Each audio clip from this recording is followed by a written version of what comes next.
सभी को सलाम, जय मसीह की। आज हम चर्चा करेंगे खुदावंद का कलाम मरकस की अंजील, उसका 9 अध्याय 42 आयत से लेके और 50 आयत तक। मरकस की अंजील, उसका 9 अध्याय 42 आयत से लेके 50 आयत तक हम खुदा का कलाम मनन करेंगे और गहराई में जाने की और समझने की कोशिश करेंगे, क्योंकि खुदा का कलाम अगर हम सुनते और उसे याद रखते हैं, अगर उसकी एक भी टॉपिक अगर हम पकड़ते हैं, तो सोच लो कि हम एक गावा का या मैंगो का या चीकू का या एप्पल का या अंगूर का या किसी और भांति का या ड्रैगन फ्रूट का किसी एक का वृक्ष हम उसका छोटा पौधा लगाते हैं। अगर उस वचन को हम याद करते हैं तो वो क्या होता है कि अगर आप गावा का पेड़ लगाया, छोटा सा वृक्ष लगाया और उसके अंदर पानी डालते हैं, उसके बराबर है। जो संसार में अगर आपने वृक्ष लगाया, छोटा सा पेड़ आप नर्सरी से लेके आए और उसको लगाया और उसमें आप रोज़ पानी डालते हैं तो वो बढ़ता चला जाएगा। अगर उसमें आप केयर करेंगे, उसको याद करेंगे कि मुझे आज पानी नहीं दिया, मैंने गावा के पेड़ लगाया था, मैं आज पानी नहीं दिया। जब आप उसमें पानी लेके जाओगे, पानी डालोगे, फिर वो एक पत्ती से 2 पत्ती निकालेगा, फिर 3 पत्ती निकालेगा, 4 पत्ती निकालेगा। 5 साल के अंदर आपको ये छोटे छोटे फ्रूट दिखाई देंगे और आपकी इतनी खुशी हो जाएगी, इतना आप खुश हो जाएंगे कि वाह, ये मेरे को तो लगता नहीं कि ये 5 साल हो गए इस वृक्ष को लगाए और आज इसमें फल आने शुरू हो गए। वैसे ही खुदा का कलाम है मेरे भाइयों और मेरी बहनों। आज एक चर्च का मेंबर था, उसको मैंने कहा, नाम मैं नहीं लूँगा, उन्होंने कहा कि मैंने कहा कि मैं ना परमेश्वर के वचन डालता हूँ यूट्यूब पे। अच्छा, उनका अच्छा, आपको ये आइडिया किसने दिया? अरे भाई, मुझे तो आइडिया परमात्मा ने दिया। किसने मुझे आइडिया देना था? मैं तो परमात्मा से मांगा तो परमात्मा ने मुझे दिया। परमात्मा कहते हैं अगर जिस भीड़ में चलोगे ना, उस भीड़ में कुछ हासिल होने वाला नहीं है। भीड़ से आपको अलग होने पड़ेगा। अगर भीड़ के अंदर ही चलते रहोगे, रूटीन में चर्च आते रहोगे और भीड़ के साथ चले जाओगे तो कुछ हासिल होने वाला नहीं है। हमें वहाँ से कुछ सीखना है। कितने मेरे भाई मेरे बहन मुझे कहती है कि जो आपने सॉन्ग गाया या जो आपने वचन सुनाया वो हमारे दिलों को छू गया। एक एक लफ्ज़ जो हमारे दिल को छू रहे थे, वो वहीं तक सीमित थे, उनको बढ़ने नहीं दिया। वो वहाँ पर वो वचन पूरा होता है कि बहुत जल्दी सुना गया, बहुत जल्दी उगा, बहुत जल्दी हरा भरा हुआ, लेकिन गहरी जड़ नहीं पकड़ी। जगह पथरीली थी, जगह अच्छी नहीं थी, नष्ट हो गया। हम सुनते हैं, वचन को सुनते हैं, हम मानते नहीं हैं, वचन के ऊपर हम चलते नहीं हैं। रूटीन में हम चर्च आते हैं, हम चले जाते हैं। अगर खुदा का अगुआ पूछ लेना, अगर पाजी साहब पूछ लेना कि पिछले संडे क्या सुनाया था, तो हो सके कोई 2 या 4 बता सके कि पादरी साहब ये सुनाया था, बाकी किसी की हिम्मत नहीं होती कि हमने क्या सुना। तो मेरे भाइयों मेरी बहनों, ये बाइबल के अगर वचन हम ऐसे ही रूटीन में आएंगे और सुनकर चले जाएंगे, अगर हमें याद नहीं रहेंगे तो हमारे को एक गहन चिंता करने का विषय है। जैसे भाई ने मुझे कहा कि आपको ऐसा आइडिया किसने दे दिया। अरे भाई, ये आइडिया तो देने वाला परमेश्वर है, किसने आइडिया देना है? आइडिया देने वाला कौन है? परमेश्वर। अगर हम परमेश्वर से मांगेंगे तो परमेश्वर हमें देगा। तो हमें भीड़ को दिखावा नहीं दिखाना है कि हम कुछ करते हैं, हम कुछ है, हम कुछ किसी लायक है। हम किसी लायक नहीं है, लेकिन खुदा हमसे प्यार करता है, खुदा हमसे मोहब्बत करता है, इसलिए हम खुदा के नज़दीक जाने की कोशिश करते हैं। और खुदावंद हमारा परमेश्वर कहता है कि अगर संसारिक पिता, अगर कोई बच्चा उसका 2 साल का उसके पास ना आए, उसके घर में ना आए, उसके अगर जिसको संसारिक अगर बच्चा 2 साल का अगर गुम जाए तो वो कहाँ कहाँ नहीं ढूंढेगा अपने बच्चे को। और जब उस बच्चे को ढूंढ लेगा तो वो इतना निकम्मा हो जाएगा कि वो अपने पिता के पास आना नहीं चाहेगा। तो क्या करेगा पिता? क्या उसे पाला, क्या उसे पाला पोसा नहीं पिता ने? वो तो हमें आदि से जानता है। हमें ये नहीं सोचना चाहिए कभी कि हमने चर्च में आए और अभी से हम परमेश्वर को जानने लगे हैं। नहीं, परमेश्वर हमें आदि से जानता है। वो हमें गर्भ में रचने से पहले से जानता है। उसकी इच्छा क्या है वो जानता है। मुझे आज कई लोग पूछते हैं कि आप इतने साल मेघालय में, पूर्वांचल के राज्यों में आप इतने साल रहे और फिर यहाँ पर आपका कैसे आना हुआ? तो मैं कहता हूँ कि वो परमेश्वर की मर्जी है, क्योंकि वो कहता है कि घोंसले को बार बार तोड़कर हमें सिखाता है उड़ना उकाब की तरह। तो मेरा भी एक अच्छा एक घोंसला था। मैंने कभी नहीं सोचा था कि एक दिन सब कुछ ये ख़त्म हो जाएगा, या हमें ये पूर्वांचल का जो राज्य मेघालय, इतनी ठंडी जगह, हमें कभी इतनी साफ़ सुथरी जगह हमें कभी छोड़नी पड़ेगी। मैंने कभी नहीं सोचा था। और ऐसे दिन आएंगे कि एक एक रुपये को तरसना पड़ेगा, ऐसा भी नहीं सोचा था। लेकिन अभी जो बातें रेडी में प्रेजेंट में जो याद आती है वो ये है कि अय्यूब को भी तो देखो, तू तो क्या चीज़ है। अय्यूब को भी तो देखो, प्रभु यीशु मसीह को भी तो देखो, उन्होंने कितने दुख उठाए, तो कितने दुख उठाए हैं। चलो, पैसा नहीं मिला, काम बंद हो गया, इतना ही तो हुआ तेरे साथ, ज़्यादा तो कुछ नहीं हुआ। और अभी तो तुम्हें तो देता तो है परमात्मा, कुछ खाने के लिए, पीने के लिए सब कुछ देता है, तंदुरुस्ती तुझे बख्शी हुई है परमात्मा की तरफ से। तो कभी भी हमें ये नहीं सोचना चाहिए कि अभी हमारी एज हुई क्या है, अभी तो हम जवान हैं, अभी तो हम ऐश करेंगे, आराम करेंगे, ये कभी नहीं सोचना है। क्योंकि प्रेजेंट जो स्थिति चल रही है वो ठीक नहीं चल रही है, बहुत ही नाजुक है। तो हमें परमात्मा को हर टाइम याद करते रहना है। और चर्च में आप अगर जो भी वचन सुनते हैं उसका एक टॉपिक याद कर लीजिए। एक गावा का पेड़ ले जाइए, एक चीकू का पेड़ ले जाइए। हर संडे आप एक चीज़ का पेड़ ज़रूर घर पे लेके जाइए और उसे अपनी अच्छी भूमि के अंदर लगाइए कि आज ये खुदा का कलाम मेरी ज़िंदगी में मैं लागू करता हूँ। और आप जब उस चीज़ को, उस वचन को आप याद करेंगे, याद करेंगे, याद करेंगे, तब आप बिस्तर में भी गुनगुनाएंगे। आप उठेंगे, बैठेंगे, उसको याद करेंगे, गुनगुनाएंगे। तो जैसे संसार में एक वृक्ष बड़ा होता है, वैसे ही आपकी इस फलवंत भूमि के अंदर वह वृक्ष बड़ा हो जाएगा। और उसका वादा, मेरा परमेश्वर वादा करता है कि इसका फल मैं तुझे स्वर्ग में खाने के लिए दूंगा। बोलो हालेलुया।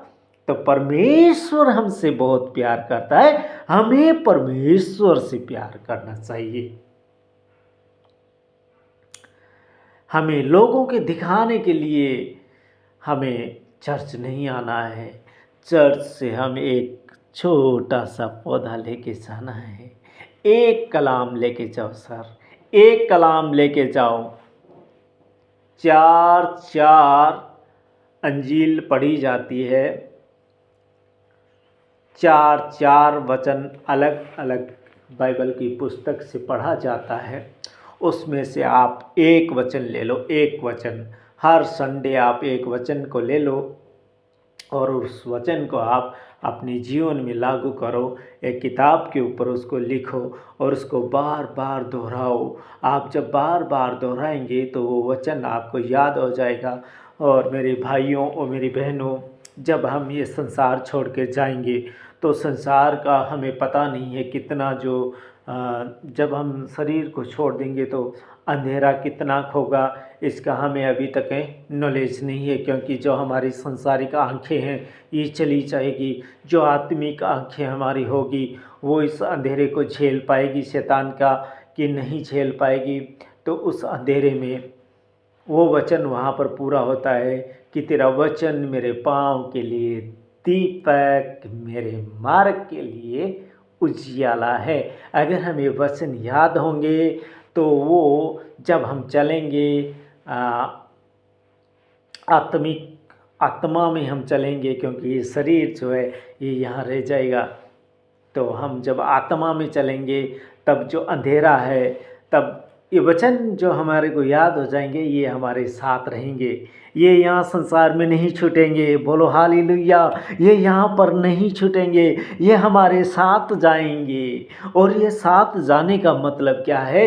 ये साथ जाने का मतलब है हमें सर के वस्त्र मिल के, हमारे सर के वस्त्र पहने हुए हमें परमेश्वर को दिखेंगे वचनों के द्वारा।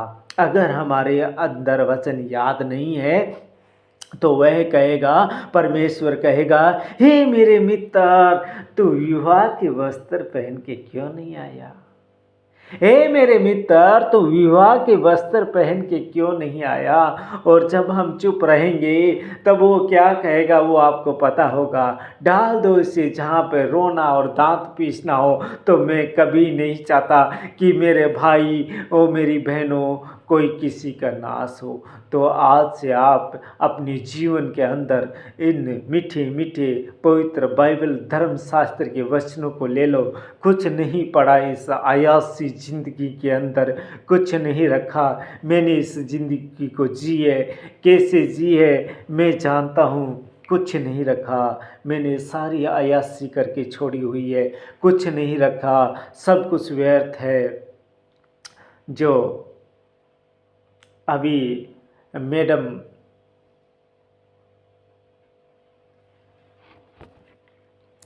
इस संडे मैडम ने शेयर किया था वचन, मैं नाम भूल चुका हूँ, बहुत ही अच्छा वचन शेयर किया था उन्होंने।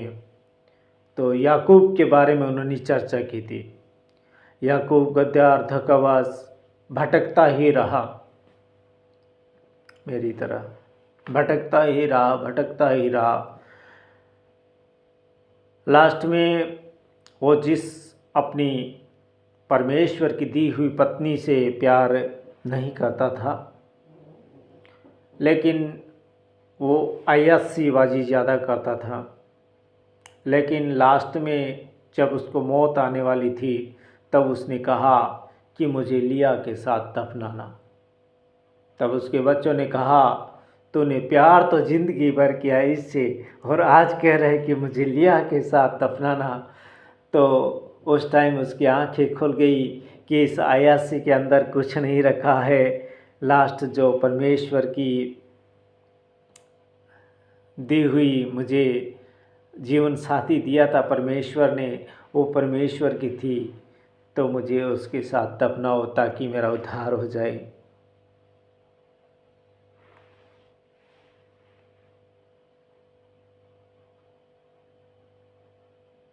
तो परमेश्वर हमें बचाना चाहता है। मैं बार बार जिक्र करता हूँ कि हम परमेश्वर को हमारे दिल के अंदर आने का मौका दें। मेरे भाइयों, मेरी बहनों, जिस भी धर्म के आप हो, आप पुकार कर कहिए, सच्चे परमेश्वर तू कहाँ है? तू हमें चुन ले, तू हमें सीधा मार्ग चलना सिखा दे। मैं कहता हूँ, मैं आपके साथ अटूट वादा करता हूँ कि वो परमेश्वर आपका हाथ पकड़ लेगा।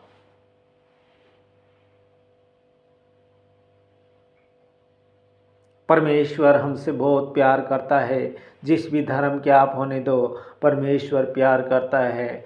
हम अन्य धर्मों के लोग परमेश्वर को कभी भी गाली ना दें, क्योंकि वो परमेश्वर है। ईसाई कम्युनिटी के लोग एक परमेश्वर को पुकारते हैं,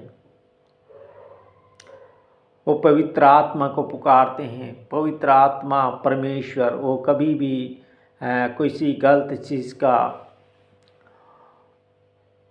सहारा नहीं लेते। वो परमेश्वर पर भरोसा रखते हैं और परमेश्वर की संतान कहलाते हैं। उन्हें परमेश्वर ने अपनी संतान होने का नाता दिया है, तो परमेश्वर को कभी भी बुरा भला ना कहे, क्योंकि परमेश्वर ने हमें बनाया है। तो यहाँ पर हम चर्चा करते हैं, बातें हमारी बहुत हो चुकी।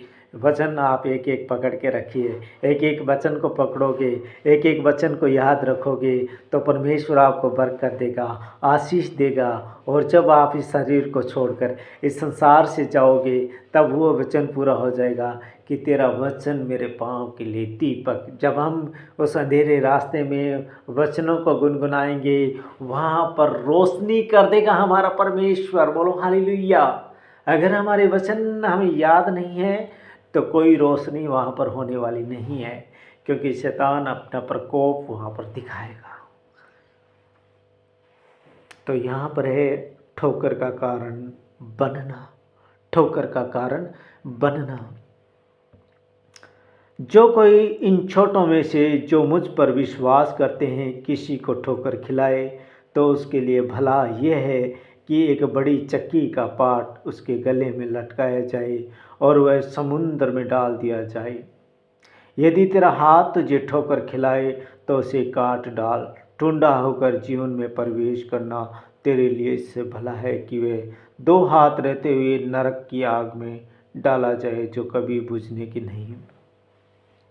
यहाँ पर परमेश्वर आँख की भी बात करेगा, यहाँ पर परमेश्वर हाथ की भी बात करेगा। यहाँ पर परमेश्वर जो कोई इस छोटों में से जो मुझ पर विश्वास करते किसी को ठोकर खिलाए, छोटों में से किसी को ठोकर खिलाए, कोई मनुष्य किसी को ठोकर खिलाए, तो उसके गले में अगर पाट डाल दिया जाए चक्की का और समुद्र में डाल दिया जाए, तो वह अच्छा है।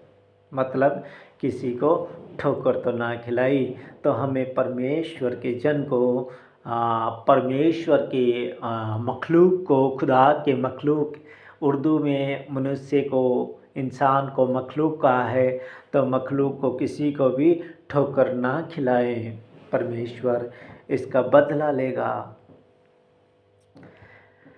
अगर हमारी दो आंखें हैं और अगर हम गलत नज़र से किसी को भी देखते हैं, तो परमेश्वर कहता है कि यह आंखें अगर तुझे ठोकर खिला रही है, तो इन्हें फोड़ डाल अंधा होकर, कि आंखें रहते हुए भी तो नरक में डाला जाए। यह अच्छा नहीं लगेगा परमेश्वर को। इससे अच्छा तो ये होगा कि दोनों आँखों को फोड़ डाल, ताकि आँखें ठोकर ना खिलाए। आज हमारे अन्य अन्य धर्मों के लोगों को हम सुनते हैं, देखते हैं, जब हम चलते हैं तो बहनों की तरफ उनका बुरा नज़रिए से वो देखते हैं, बुरे नज़रिए से वो व्यवहार करते हैं। चाहे पुलिस वाला हो, चाहे और हो, तो देखते हैं, सोशल मीडिया पे सुनते हैं, तो वो अच्छा नहीं लगता है। क्योंकि व्यभिचार करना इतनी बड़ी सज़ा है। परमेश्वर ने कहा है कि स्त्री का मन फंदा, फांसी का फंदा, फां लगा ले, चाहे स्त्री से मन लगा ले बराबर। और उसके हाथ हथकड़ियाँ, स्त्री का अगर गलत स्त्री का आप सहारा लेंगे, तो उसकी हाथ हथकड़ियाँ जकड़ी जाती है, हथकड़ियाँ। और उसकी ज़ुबान बहुत गहरी तलवार से वार करती है। तो हमें ऐसी चीज़ों पे मन कभी नहीं लगाना है। मेरे जवान भाइयों से मैं निवेदन करता हूँ, जो जवान युवा पीढ़ी में अभी आ रहे हैं उनसे मैं निवेदन करता हूँ कि कभी भी स्त्रियों के चक्कर में ना जाए। परमेश्वर नहीं चाहता किसी को भी गलत नज़र से देखना नहीं चाहता। अपनी बहन समझो, जिसको भी समझो अपनी बहन समझो। अच्छी नज़र से देखना है, गलत नज़र से नहीं देखना है। अगर हम गलत नज़र से कुछ देखते हैं तो उस पाप के भागी हम बन जाते हैं और उस पाप की सज़ाएं मिलती है। ये लिखा हुआ है पवित्र धर्म शास्त्र के अंदर। तो पवित्र बाइबल को जो भी उठाकर पढ़ेगा उसको ज्ञान, सद्बुद्धि, नॉलेज सब कुछ आएगा। तो जैसे आज मेरे भाई ने मुझसे कहा कि ऐसा आइडिया आपको किसने दे दिया तो ऐसा आइडिया मुझे दिया परमात्मा ने, और मैं परमात्मा के वचन डालता हूँ यूट्यूब पे। तो आप कितने लोग सुनते हैं तो मैसेज, लाइक, शेयर ज़रूर कीजिए और उस वचन को आगे पहुँचाइए, ताकि आपने सुना तो जो आगे सुनेगा उसका भी उद्धार हो। अगर जो वचनों को सुनते हैं, जो उनके नशे हैं वो धीरे धीरे छूट जाते हैं। जैसे कल के वचन में मैंने कहा कि नशे हमें नहीं करना है। नशा हमें परमेश्वर से मिलने से वंचित कर देता है। किसी भी चीज़ का नशा ना करें। अगर आप नशा करते हैं तो परमेश्वर आपके इर्द गिर्द नहीं आएगा। तो नशा नहीं करना है। नशा बुरी बात है। जहाँ उनका कीड़ा नहीं मरता और आग नहीं बुझती। यदि तेरा पाँव तुझे ठोकर खिलाए तो उसे काट डाल। अगर पाँव किसी गलत जगह पे ले जाना चाह रहा है कि चल चल चल चल चल उकसा रहा है, तो उसे कटवा दे कि मैं नहीं चाहना, मैं नहीं चाहना, मैं नहीं चाहना उस पार।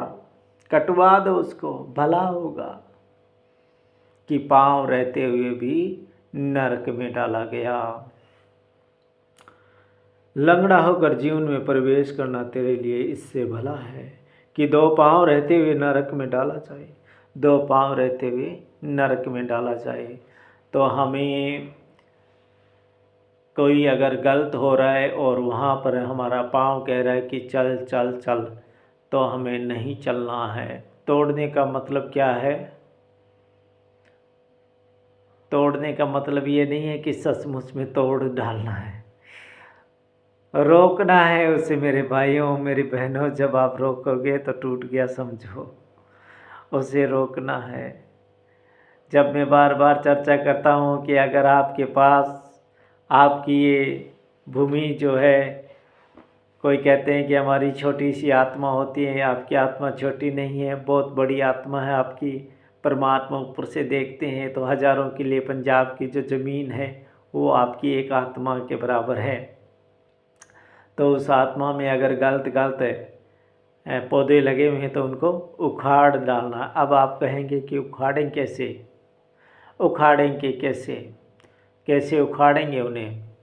तो उनको आप कहिए कि आज से इस पौधे को मैंने उखाड़ के फेंक दिया। बिलीव कीजिए, बिलीव ऐसा किया कि इस पौधे को, जो इस एरिया का था, मैं इधर से जाती थी उधर जाके चुगली करती थी, उसकी चुगली इधर करती थी, तो उस चीज़ को आज मैंने उखाड़ के फेंक दिया। अब मुझे नहीं करनी है। अब आपके मन पे बार बार आने की कोशिश करेगी, आपको नहीं करनी है। आप 10 दिन इसका परहेज़ रखेंगे। जैसे डॉक्टर कहता है ना कि तली चीज़ों का परहेज़ रखना है। 10 से 15 दिन आपको खिचड़ी खानी है, ये खाना है, वो खाना है, ये चीज़ों का सेवन नहीं करना है, तली चीज़ें नहीं खानी है, ब्रेड पकोड़े नहीं खाने हैं। तो आप नहीं खाते हैं ना, वैसे ही है। अब निंदा इसरिया भी तब तक ना कीजिए, तो क्या होगा? छूट जाएगा। छूट जाएगा तो ठीक हो जाएगा सब कुछ। तो यहाँ पर लिखा है, जहाँ उनका कीड़ा नहीं मरता और आग नहीं बुझती। यदि तेरी आँख तुझे ठोकर खिलाए, अगर तेरी आँख तुझे ठोकर खिलाए तो उसे निकाल डाल, काना होकर परमेश्वर के राज्य में प्रवेश करना तेरे लिए इससे भला है कि 2 आंखें रहते हुए तो नरक में डाला जाए, 2 आंखें रहते हुए भी नरक में डाला जाए। तो अगर हमारी आँख ठोकर खिलाती है तो उन आँखों को भी समझाना है कि नहीं, आँखें नहीं देखना है। अगर हम ये देखना बंद करेंगे तो समझ लो कि परमात्मा के नज़र में हम काणे हो गए कि आँखें तो सही थी लेकिन देखा नहीं। गलत चीज़ों को नहीं देखना है। मोबाइल में आज शैतान की अनेक अनेक भरी हुई ब्लू फिल्में पड़ी है, हमें नहीं देखनी उन्हें, उनकी तरफ उनको सर्चिंग में नहीं मारनी है हमें। हमारे युवा नौजवान भाइयों से मैं कहना चाहता हूँ, उन चीज़ों को हमें कोई अगर हमें बताना भी चाहता है तो हमें उनके ऊपर केयर नहीं करना है और हमें कहना है कि हम खुदा के बंदे हैं, हम ऐसे नहीं देख सकते, हम इनको नहीं देखेंगे। तो यहाँ पर लिखा है अगर तेरी 2 आँख है तो आँख को निकाल के फेंक दे। अगर हम नहीं देखेंगे तो आँख को निकालने के समान बनेंगे।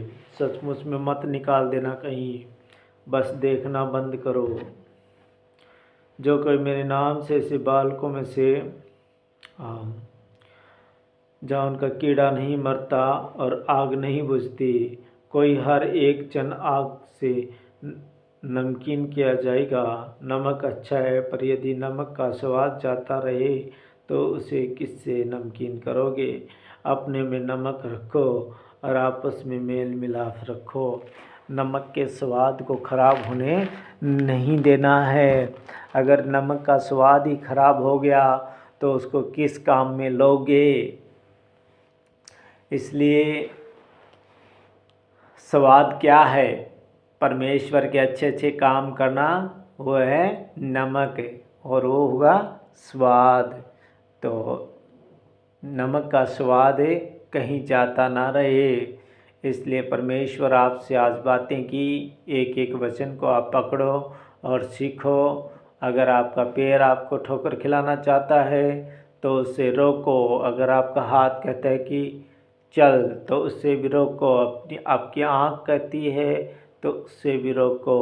रोकने से क्या होगा, आपका जीवन बदलेगा। आपका जीवन बदलेगा तो आप सड़क की तरफ जाओगे।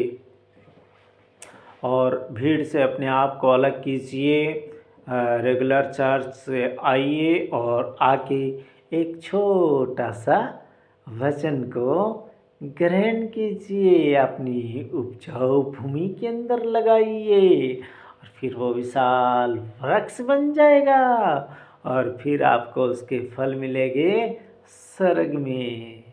तो कौन कौन स्वर्ग में फल खाने के लिए तैयार है? सभी स्वर्ग में फल खाने के लिए तैयार है।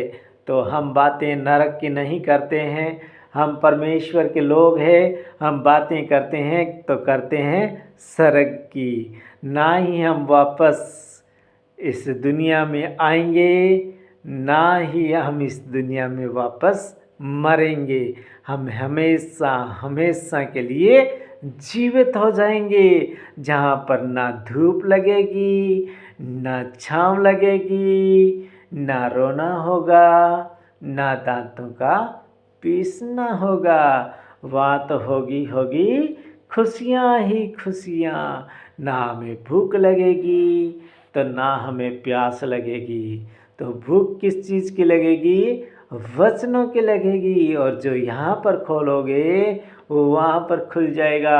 अगर इस बाइबल के वचन आपने यहाँ पर याद कर लिए तो वहाँ पर आपको ऑटोमेटिक याद रहेंगे और आप गुनगुनाते रहेंगे और आपके वस्त्र ऐसे उजले सफ़ेद वाइट वस्त्र आप पहने हुए नज़र आएंगे वहाँ पर मेरे प्यारे खुदावंद को।